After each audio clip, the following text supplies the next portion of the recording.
अस्सलाम वालेकुम दोस्तों, मेरा नाम है मकसूद। आप देख रहे हैं वर्ल्ड एक्सप्लोरेशन। दोस्तों, 18वीं सदी के आखिरी बरसों में दुनिया एक नया चेहरा देख रही थी। यूरोप में साइंसी इनकलाबात का दौर चल रहा था। जमीन, फिजा, नबातात और हैवानात के बारे में तजस्सुस बढ़ रहा था।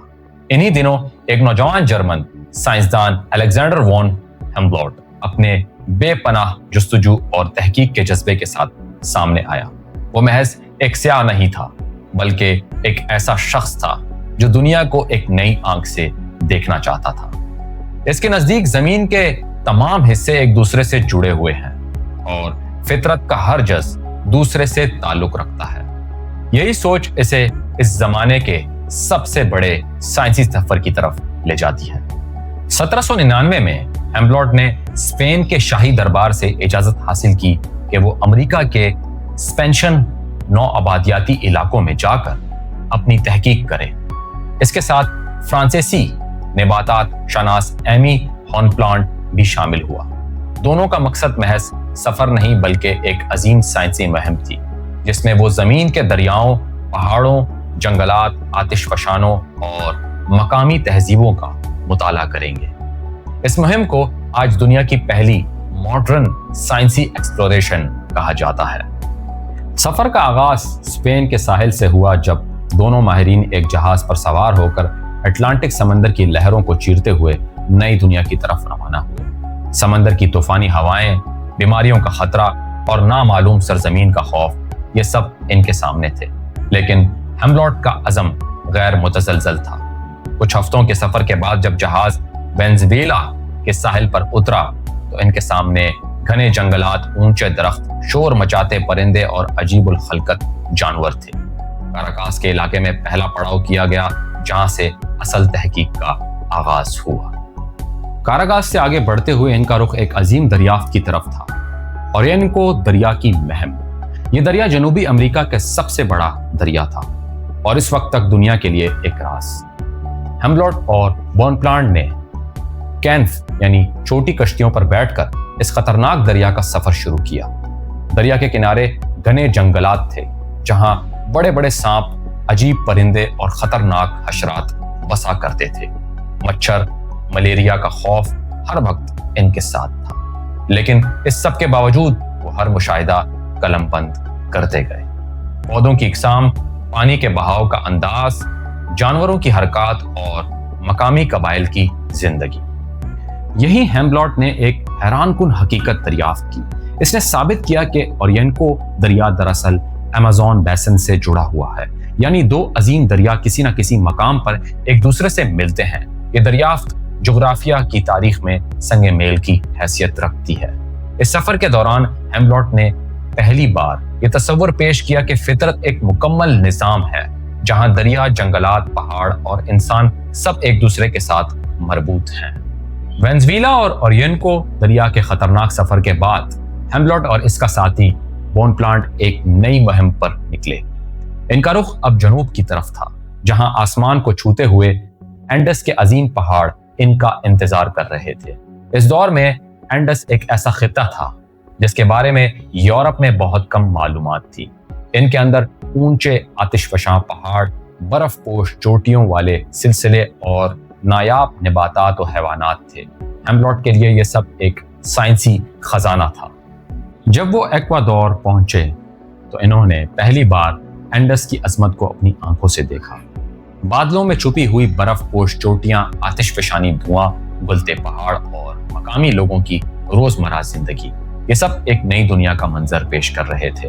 हेम्बोल्ट ने यहाँ की जमीन की पैमाइश, मौसम के फर्क और नबातात की इकसाम का रिकॉर्ड तैयार किया। इसी दौरान इसने फैसला किया कि वो इस खित्ते के सबसे अजीम पहाड़ चिम्बोराजो पर चढ़ेगा और उसने ये कोशिश शुरू कर दी।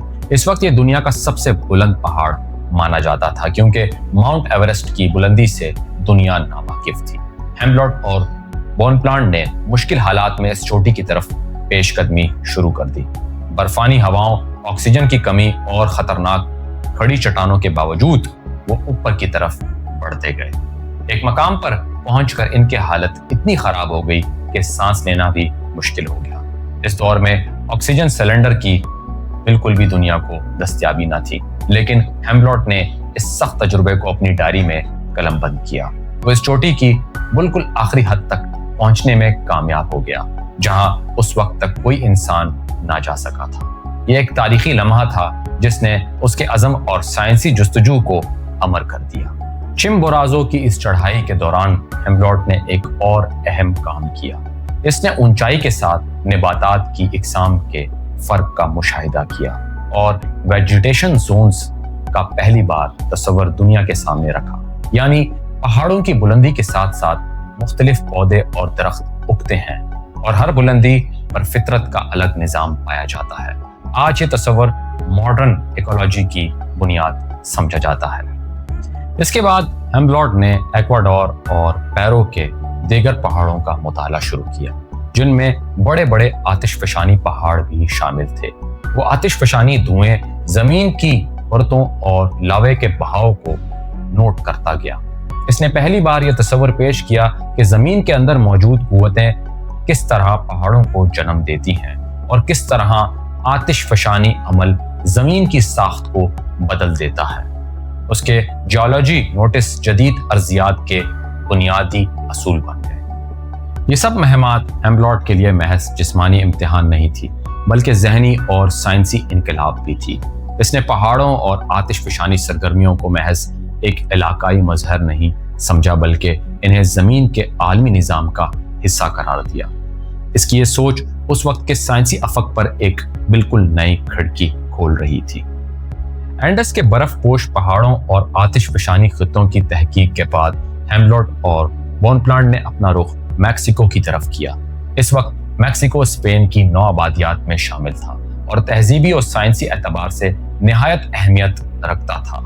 हेमलॉट ने यहाँ न सिर्फ कुदरती मनाजिर बल्कि इंसानी माशरत और कदीम तहजीबों पर भी गहरी नजर डाली। मैक्सिको सिटी में इसने अज़टेक तहजीब के आसार कदीमा का मुताला किया। इसने देखा कि यह तहजीब यूरोप की अजीम तहजीबों से किसी तरह कम नहीं थी, बल्कि कई पहलुओं में इनसे आगे थी।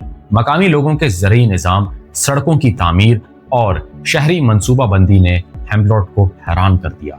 इसने इन सब को अपनी तहरीरों में इस अंदाज में बयान किया कि यूरोप के क़ारीन पहली बार महसूस कर सकें कि अमेरिका की कदीम तहजीबें कितनी तरक्की याफ्ता थी।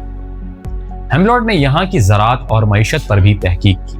इसने कान कनी के निज़ाम का जायजा लिया, चांदी और सोने के कानों से निकलने वाले धातुओं की पैदावार का हिसाब लगाया और मईशत पर इनके असरात का मुताला किया। इसने मकामी किसानों की मेहनत, गुलाम मजदूरों की मुश्किलात और स्पेनिश हकाम के रवैये का भी मुशाहिदा किया। इस सब ने इसे ये सोचने पर मजबूर किया कि फितरत और इंसानी समाज एक दूसरे से अलग नहीं है, बल्कि दोनों मिलकर ही एक बड़ा निज़ाम तश्कील देते हैं। इसके बाद हेमलॉट ने क्यूबा का सफ़र किया। यहाँ उसने समाजी और माशी ढांचे पर गहरी नज़र डाली। उसने गुलामी के जालिमाना निज़ाम का मुशाहिदा किया और अपनी तहरीरों में लिखा कि गुलामों की मेहनत पर चलने वाली ये मईशत इंसानी हकूक़ की बदतरीन खिलाफ वर्जी है। इसके अलावा उसने क्यूबा की ज़राअत, मट्टी और माहौलियाती हालात पर भी साइंसी नोटिस बनाए। ये पहला मौका था जब किसी माहिर साइंसदान ने माहौलियाती मुताले को इंसानी माशरत से जोड़ कर देखा। 1804 में हेमलॉट पेरिस वापस पहुंचा। इसका सामान नोटबुक्स, नक्शों, नमूनों और हजारों मुशाहिदात से भरा हुआ था। अगले 30 बरस तक वो इन्हीं तहकीकात को किताबों और रिपोर्ट्स की सूरत में दुनिया के सामने लाता रहा। इसने 30 जिल्दों पर मुश्तमिल रिपोर्ट्स शाया की, जिनमें नबातात, हैवानात, जमीन, मौसम, दरिया और इंसानी समाज के बारे में तफसीली मालूमात शामिल थी। इसकी सबसे मशहूर किताब कॉस्मोस है, जिसे जदीद साइंसी अदब की शाहकार तसनीफ कहा जाता है।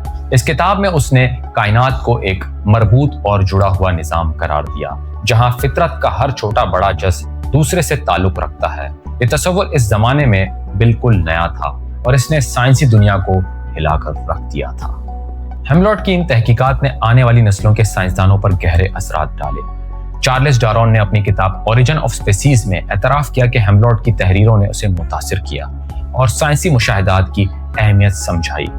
इसी तरह मॉडर्न इकोलॉजी और जोग्राफिया की बुनियाद भी हेमलॉट की नज़रियात पर रखी गई। उसे आज भी फादर ऑफ मॉडर्न ज्योग्राफी और सेकंड कोलंबस कहा जाता है, लेकिन फ़र्क यह है कि कोलंबस ने नई ज़मीनें दरियाफ्त की, जबकि हेमलॉट ने इन जमीनों के पीछे छुपी फितरत और साइंसी निजाम को दुनिया के सामने खोला।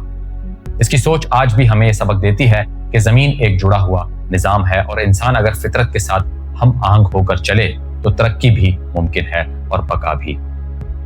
हेमलॉट की मुहिम हमें यह याद दिलाती है कि असल दरियाफ्त सिर्फ जमीन के कोने कोने तक पहुंचना नहीं, बल्कि ये समझना है कि हम सब फितरत के एक बड़े रिश्ते में बंधे हुए हैं। दोस्तों, अगर आपको ये कहानी पसंद आई हो तो चैनल को सब्सक्राइब करें, वीडियो को लाइक करें। मिलते हैं अगली वीडियो में, तब तक के लिए अपना ख्याल रखिएगा। अल्लाह हाफिज।